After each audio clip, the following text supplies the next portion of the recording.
Maroc, la marche verte. Verte parce que le vert est la couleur de l'étoile sur le drapeau rouge marocain. C'était la couleur préférée du prophète Mahomet. Et parce que cette marche est aussi une marche sainte. Du moins, c'est ce qu'on leur a dit aux Marocains quand on leur a demandé d'aller récupérer les arpents de sable colonisés par l'Espagne, le Sahara occidental, au cours d'une marche sans précédent dans l'histoire moderne.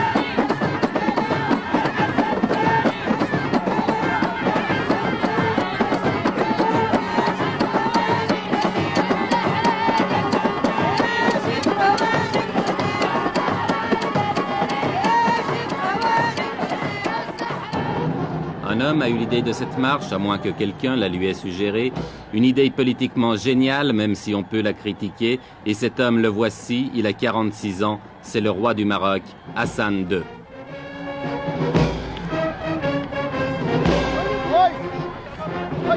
Avec la marche verte, Hassan II espère gagner sur tous les plans, faire oublier les problèmes intérieurs, se réconcilier avec son opposition, même de gauche, et surtout ressouder le peuple marocain dans un immense élan de nationalisme. On dit qu'il joue sa couronne dans cette opération et c'est vrai qu'elle n'est pas sans risque. La tension dans cette région du Maghreb est montée dangereusement et justement, le secrétaire général des Nations Unies, M. Kurt Waldheim, était venu ce jour-là pour en discuter avec le roi.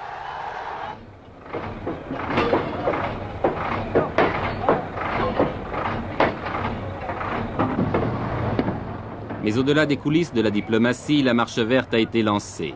L'armée et la police, l'administration civile contribuent à sa réalisation. C'est presque la totalité des moyens de transport du pays qui ont été mobilisés, trains, autocars et camions rassemblés à Marrakech, devenue la capitale du grand départ.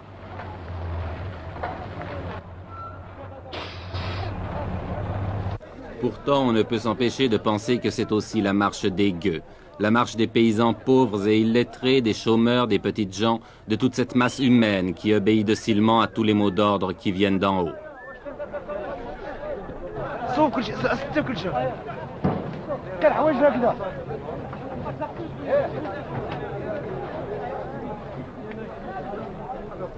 Le roi avait demandé 350 000 volontaires. Ils ont été presque le double à s'inscrire. Pour beaucoup, c'était l'occasion de faire pour la première fois de leur vie un grand voyage ou de voir la mer, bref, presque des vacances offertes et organisées par Sa Majesté.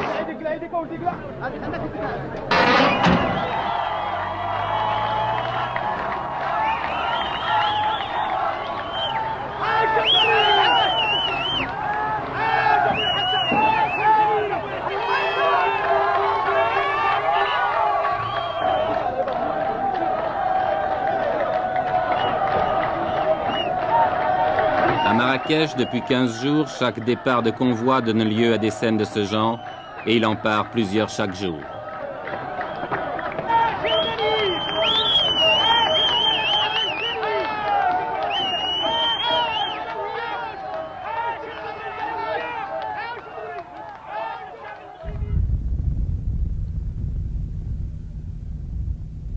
Ils sont partis de toutes les régions du pays, de toutes les provinces.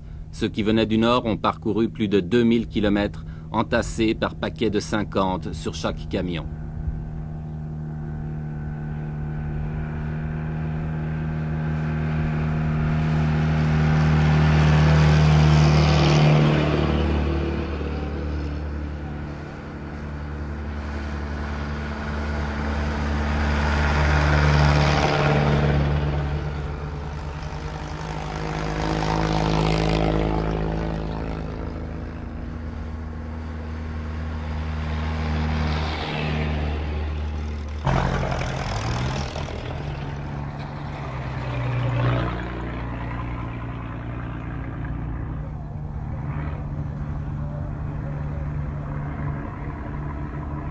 1000, 1500, 2000 kilomètres de soleil et de poussière, de chaleur et de soif, de fatigue.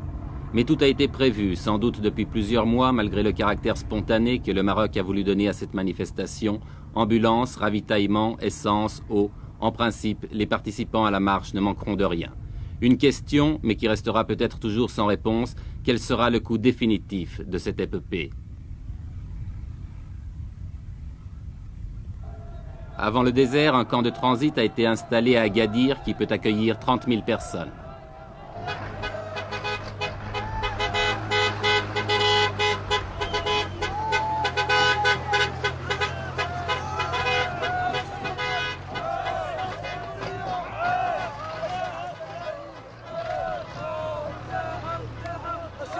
Vous venez d'où?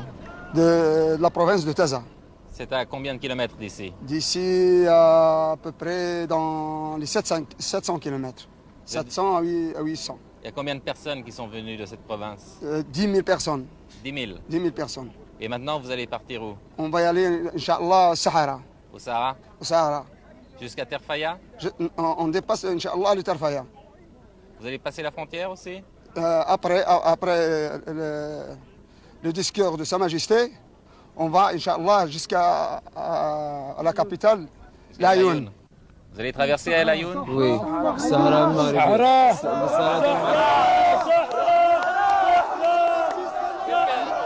Qu'est-ce que ça signifie? Qu'est-ce que ça signifie le Sahara pour vous? C'est notre terre et notre pays. Nous traversons non pas l'Ayoun seulement, mais toutes les villes et tous les villages occupés par les Espagnols. On veut notre terre. On veut toujours notre terre. On veut notre terre jusqu'à la mort. Notre terre, c'est toute notre vie. C'est notre terre. Ça y est. Vive le roi Hassan II. Vive le roi Hassan II. Vive le roi Hassan II. Vive le roi Hassan II. Vive le roi. Vive le roi Hassan II. Vive le roi Hassan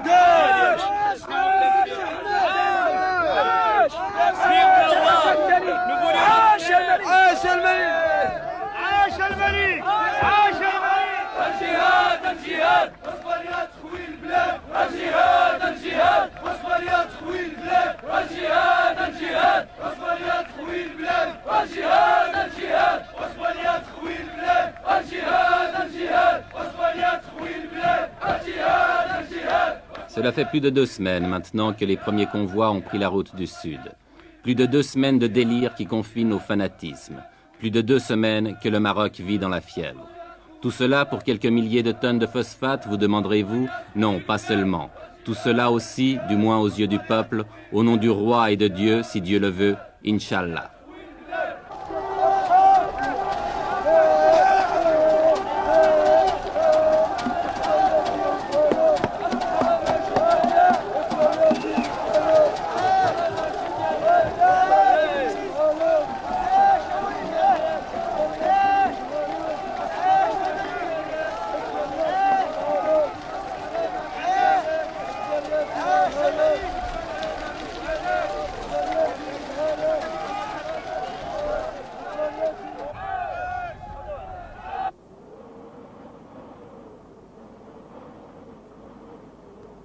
« 350 000 personnes lancées dans le désert, affrontant les vents de sable, reconnaissons que cela ne s'était jamais vu. En deçà des considérations politiques qu'elle peut inspirer, la Marche verte offre le spectacle hallucinant d'une nation jetée dans l'aventure. Folie ou coup de bluff, impérialisme ou nationalisme, je l'ignore. Mais regardez ces images.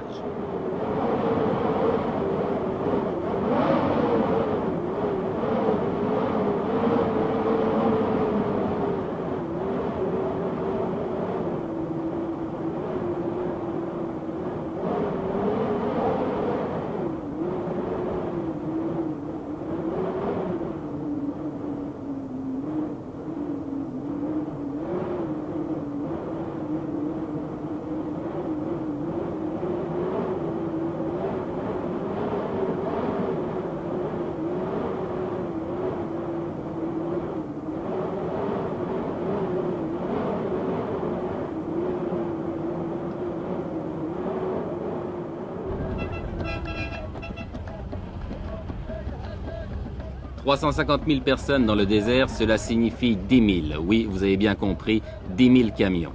En une journée, ce sont 5 convois comme celui-ci que nous avons rencontré sur la route. Par mesure de sécurité et pour éviter un trop grand désordre, tous les arrêts s'effectuent en dehors des localités.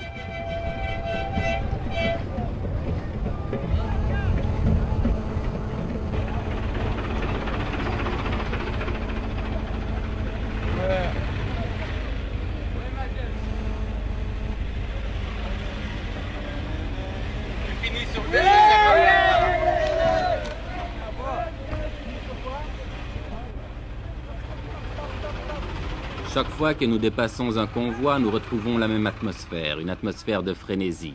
Et chaque fois aussi que nous interrogeons les gens, ils nous font les mêmes réponses. Écoutez.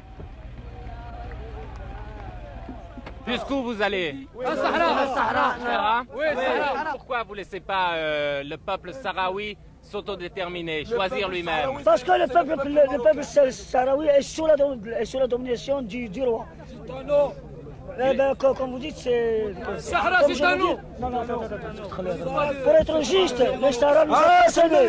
Et les Sahraouis, ce sont des Marocains pour vous? Oui, c'est ça.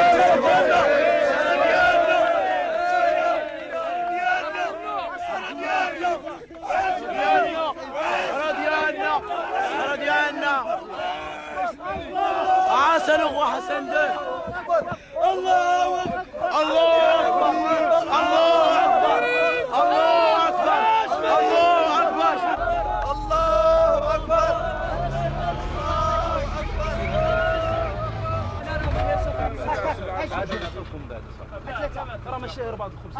Tout le long du voyage, les vivres sont assurés. On distribue les miches de pain à la lancée, mais en proportion calculée, un pain pour 4 hommes. Le convoi se ravitaille donc, puis reprend la route.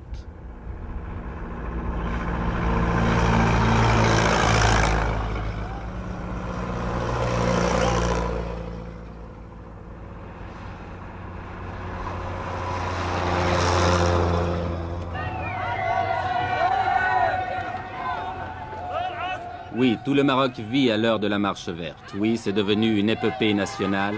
Chaque traversée de ville en témoigne.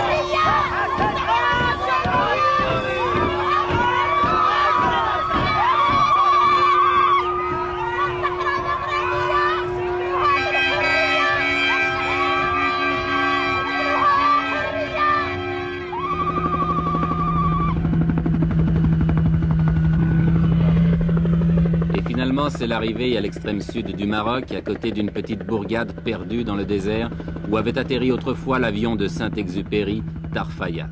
Tarfaya qui est maintenant devenu un gigantesque camp, dernière étape de la marche verte avant la traversée de la frontière qui délimite le Sahara espagnol.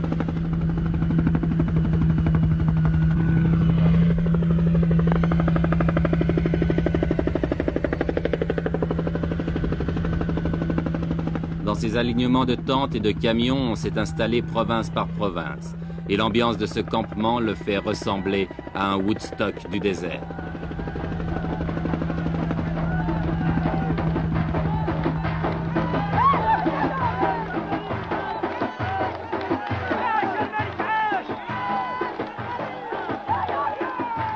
Car c'est tous les jours la fête, organisée ou pas. Ici, c'est la fête parce que le Khaïd, le maire de Tarfaya, est venu rendre visite à ses innombrables voisins. Lui, qui vivait seul ou presque dans son bled oublié au fond des sables, que doit-il penser de ce fantastique rassemblement ?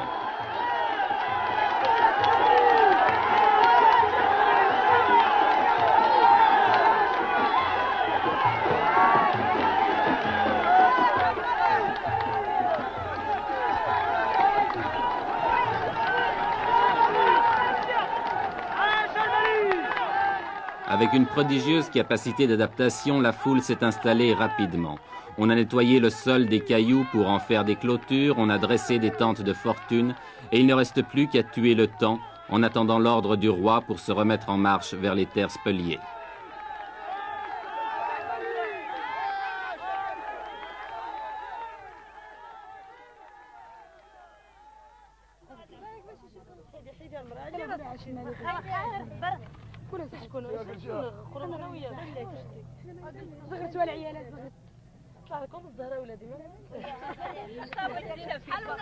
Les vivres sont distribués par les organisateurs, mais comme on n'est jamais si bien servi que par soi-même, on s'est mis à faire la cuisine, à frire les beignets, à faire bouillir le thé de menthe ou même à cuire le pain.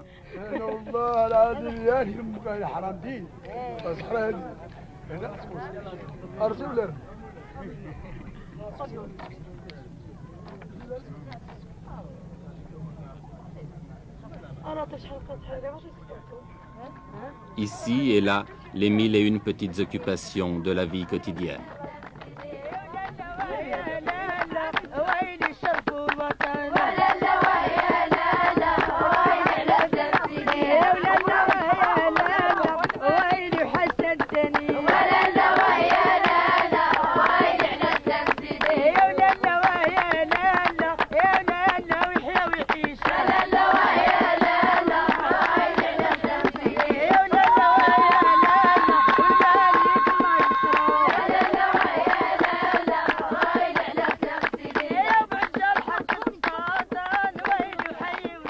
On danse, tandis qu'à quelques kilomètres de là, on se prépare peut-être à la guerre.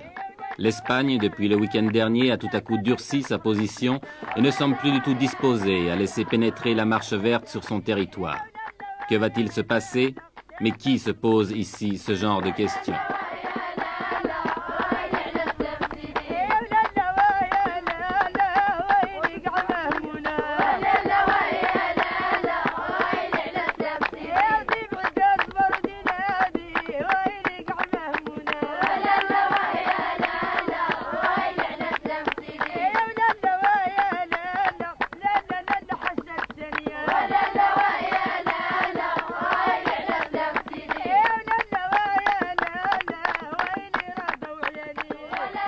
La marche verte n'a pas encore franchi la frontière, mais on ne voit pas comment elle pourrait maintenant s'arrêter, car ce qui est sûr, c'est qu'elle a dépassé le point de non-retour.